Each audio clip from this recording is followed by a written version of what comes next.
सालों पहले एक घंटा घर में टिंकू चिड़िया अपने माता पिता और 5 भाइयों के साथ रहती थी।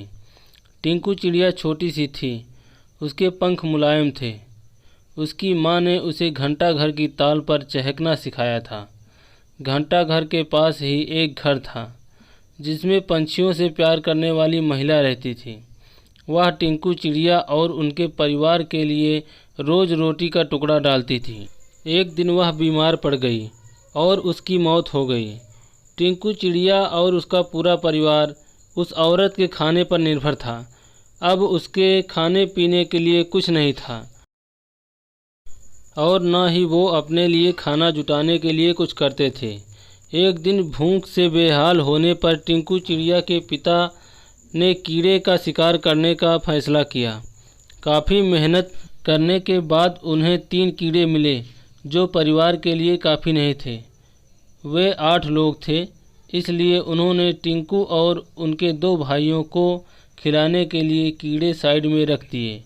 इधर खाने की तलाश में भटक रही टिंकू, उसके भाई और उसकी माँ ने एक घर की खिड़की में चोंच मारी ताकि कुछ मिल जाए, लेकिन कुछ नहीं मिला। उल्टा घर के मालिक ने उन पर राख फेंक दी, जिससे तीनों भूरे रंग के हो गए।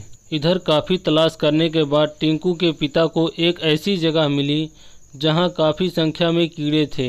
उनके कई दिनों के खाने का इंतजाम हो चुका था। जब वह खुशी खुशी घर पहुंचा तो वहां कोई नहीं था। वह परेशान हो गया। तभी टिंकू चिड़िया और उसका भाई और उसकी माँ वापस लौटे तो पिता उन्हें पहचान नहीं पाए और गुस्से से उन्हें भगा दिया। टिंकू ने पिता को समझाने की काफ़ी कोशिश की। उसने बार बार बताया कि किसी ने उनके ऊपर रंग फेंका है, लेकिन टिंकू के हाथ असफलता ही रही।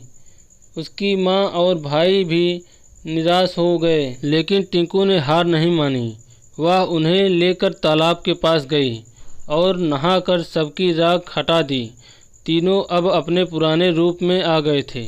अब टिंकू के पिता ने भी उन्हें पहचान लिया और माफ़ी मांगी। अब सब मिलकर खुशी से एक साथ रहने लगे। उनके पास खाने की भी कमी नहीं थी। तो दोस्तों, हमें इस कहानी से यह सीख मिलती है कि कभी भी किसी पर पूरी तरह से निर्भर नहीं रहना चाहिए। इंसान को खुद मेहनत करके अपनी ज़रूरतों को इकट्ठा करना चाहिए।